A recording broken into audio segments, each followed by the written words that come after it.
Good morning, Zio here, and today we talk about World of Warcraft 2. That's right, the next World of Warcraft, the successor of World of Warcraft. So grab yourself some coffee, sit back, relax, and let's get into it, shall we?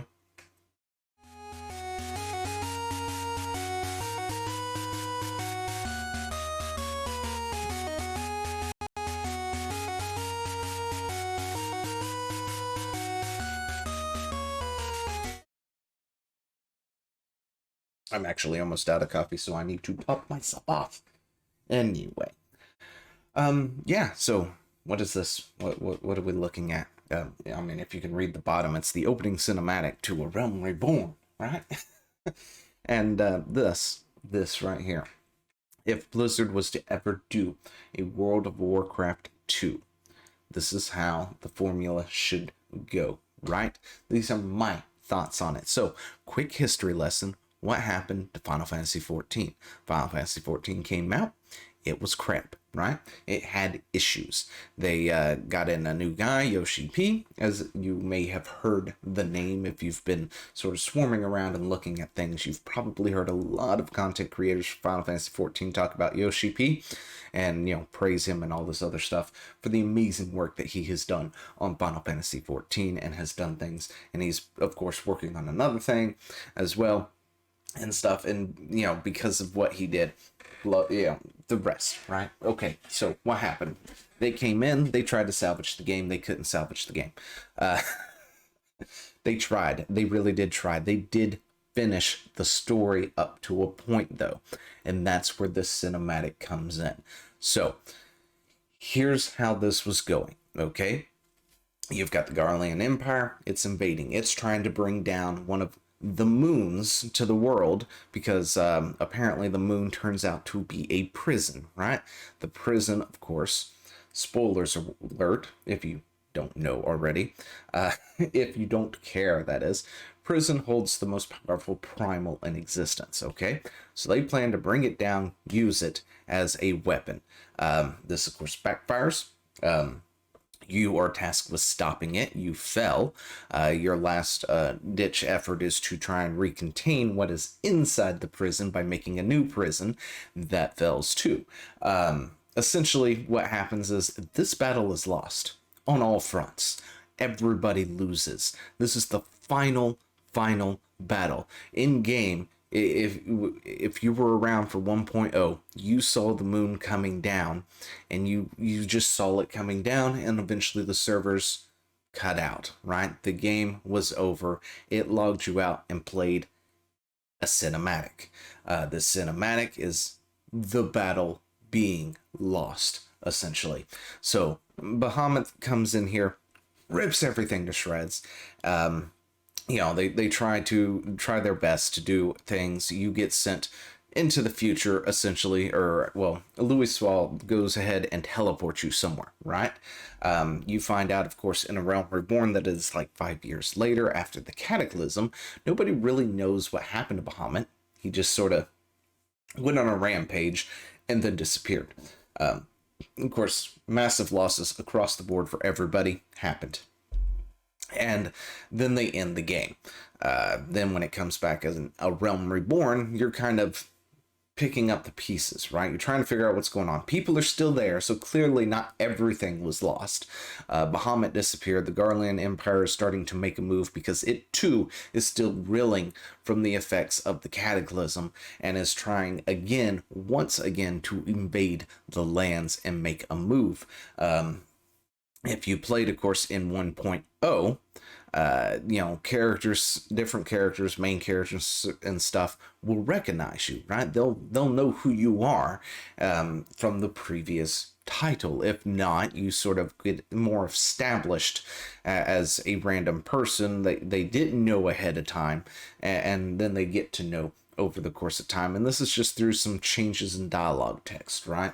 So it's nothing major, but it's a nice little touch. And they shut it down for a few years, came back with A Realm Reborn. So how does World of Warcraft pull that off? It's real simple. They destroy fucking everything.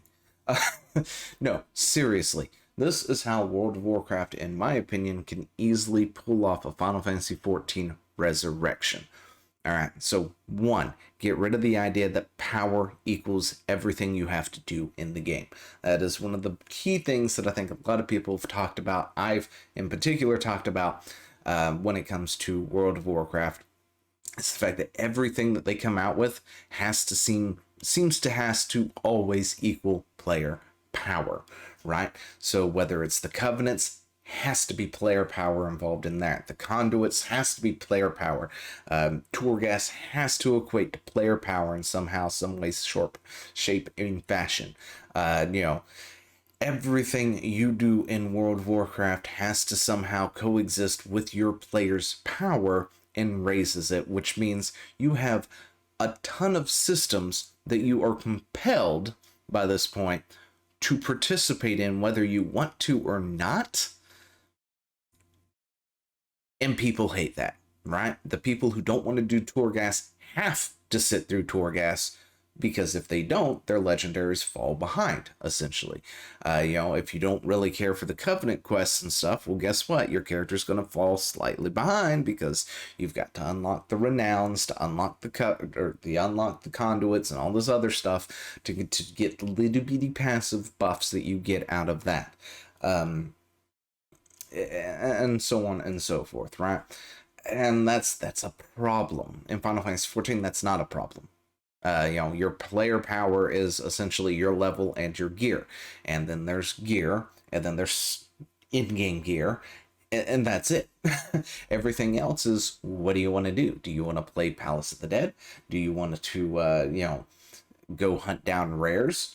Like this? Do you want to go raiding? Do you want to do PvP? Do you want to go spend some time in a gold saucer and just have fun with a bunch of different mini games? Do you want to raise a chocobo and race said chocobo? Do you want to go collecting something, whether it's, companions, non-combat pets, or mounts, or whatever it is? Do you want to raise, be like the best woodworker in all of your server or something? You can go do that.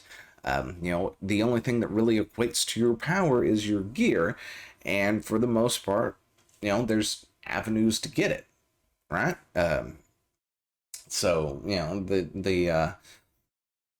woodworking, the professions, there we go. The professions and stuff is, it's got its own separate sets of gear compared to regular gear that everybody else has and things. But yeah, what do they need to do though, right? They destroy everything. You get a cataclysmic effect, thing to happen for World of Warcraft. So how Sargeras was going to stab his sword into the ground and then doesn't finish, things like that. You get a cosmic level event because, if we know anything about Blizzard, changing their lore and doing weird things with it isn't anything new, which is always a problem and another complaint from people. To start fresh, you take the Dark Portal, right? I say they connected to something else. They connected to a completely new planet somewhere very far away from Azeroth and everything else, right? It's got no old gods in it. It doesn't have any of this other stuff that we've been dealing with associated with it or whatnot. And they're doing expeditions into the planet, right? So they've got this connection going, and they start going in between this planet, doing expeditions. They've got all these research teams there. The Eastern Kingdoms and Kalimdor and everybody sort of came together with this. We'll just say we'll call it the Joint Expedition Forces of Azeroth or something, and they've been conducting these things, going into the portal to map this new region. It doesn't seem to have anything else there. There's no other sentient beings there, whatever, and it's untapped territory. And then it hits. Something major happens. We can make it a cosmic level event that it is heading straight for the planet, and our task is to try and stop it, right? And as the champions, you do your best to stop this thing, but find out that you can't, right? You go through whatever it is that we have to do to try and protect the planet. They put up like this big shield, with the help of somehow Khadgar, and Steve somehow comes back or something and does a thing. Who knows? Lure is unbreakable at this point. You get Sargeras, or not Sargeras.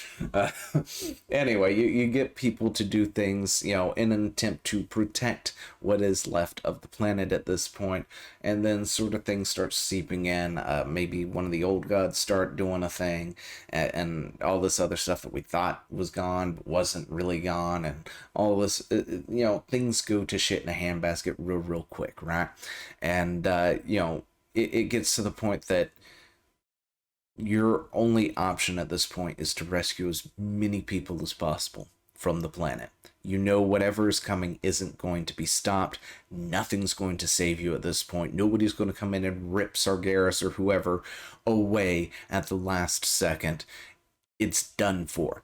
So then your task with your final task, your final quest, save as many people as possible. You go out, you go to the portal, and you try to get as many people through the portal as possible before the servers officially shut down. Then it plays a cinematic, much like Final Fantasy XIV did, of the entire planet, or everybody on the planet essentially getting eviscerated. Whatever this wave is, whatever it is, it hits Azeroth.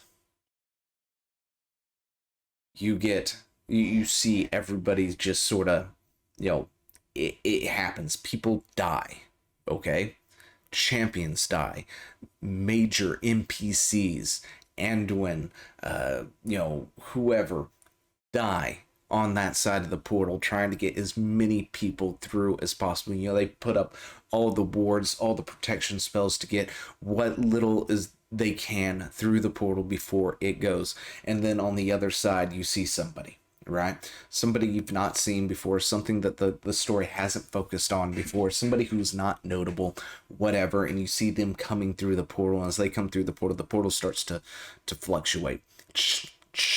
It starts to static and fluctuate before it just shuts down, right? And the portal shuts down on their end. It then starts to overload or whatnot. There's an explosion. The portal is in pieces. And now you have a new world, right? They don't have to worry about remaking Northern or Kalimdor or Eastern Kingdoms or Outland or Draenor or any of the, Pandora. None of the expansions, none of that have to be remade. They just remake, or they start with a fresh, new, clean slate, new world that has not been touched. And then when the game launches, that's the next thing. Time skip it, of course. It's been 20 years. And they finally, because the people who knew how to actually create and activate the portal or whatnot, they were lost to time. Or not lost to time, they were lost to the extinction level event that happened on Azeroth, of course. And you can go from there. You can make a new enemy, you can do whatever at that point. You can cease the faction war if you want to. That's a possibility. I've heard a lot of people talk about just being done with the faction war. I personally like the faction war, but that's just me. But that also has other things and issues along with it. But we won't get into all that. But you could cease the faction war, give a new enemy, and hell, your next expansion, your first expansion could be somebody figuring out how to rebuild and reconnect the portal, right? Where you can then not go back to full of Azeroth, but like those surrounding areas or something, and you start doing expeditions back, because it's now in a place where you can actually go and visit. You can see the corruption and the devastation, what's left and what has happened to the world or something like that as the first expansion. And then we can trigger all sorts of other events after that. Anyway, those are just my thoughts. So let me know what you think down in the comments below, and I'll talk to you later. Hey, thanks for watching. Don't forget to leave a comment, smash that like button, and always subscribe for more. And of course, there are other videos floating around somewhere on the screen, so click one of those and see if you can find something that suits your fancy. Till then, I'll see you later. Bye.